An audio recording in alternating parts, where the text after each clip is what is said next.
sur l'importance pour l'Office national des forêts de cette forêt domaniale des Pierres Blanches. On n'est pas, on va dire, dans le cadre de gestion classique d'une forêt domaniale, hein, où on est généralement plus, on va dire, occupé par de la production forestière. Là, on est dans un cadre tout à fait atypique, mais c'est très important pour nous, cette forêt, parce qu'elle est située dans un site qui est quand même remarquable, et on est sur une problématique d'accueil du public dominante, et c'est quelque chose qui nous intéresse de développer dans notre établissement. Alors, l'historique, effectivement, est un peu compliqué pour cette forêt. Elle a été confiée à l'ONF en 1972, après tout un tas de périples, des passages dans les différents ministères, le logement, puis l'agriculture, la mission littorale, enfin, tout un tas de péripéties. Depuis 1972, on a effectivement par la suite fait un aménagement forestier pour mettre en valeur l'accueil du public et la biodiversité. Et c'est dans ce cadre-là effectivement que le partenariat a été mis en place avec la ville de Sète déjà depuis 10 ans.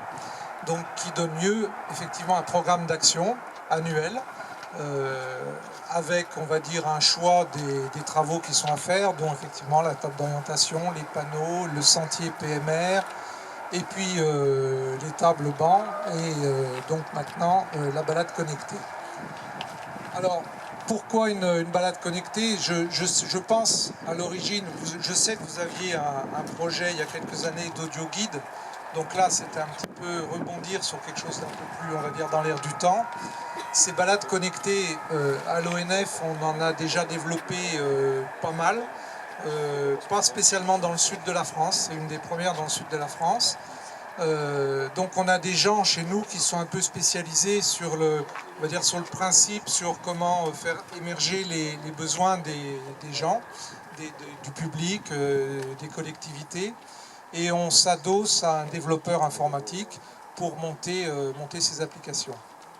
Voilà, donc ça a été le fruit d'un travail entre la ville, mes collègues et puis effectivement des personnes ressources de la commune, hein, qui ont apporté une grande partie donc, des données et des connaissances, et je les en remercie également.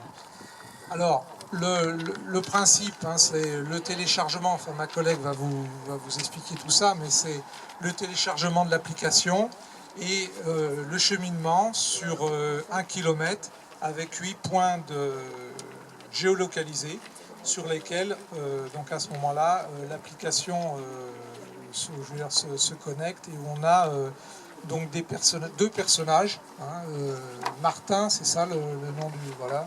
Martin et Aurélie. Martin et Aurélie. Donc, on va dire, Aurélie est plus côté, on va dire, botanique, biodiversité, milieu naturel, et Martin, lui, c'est plus le côté historique. Voilà le principe donc de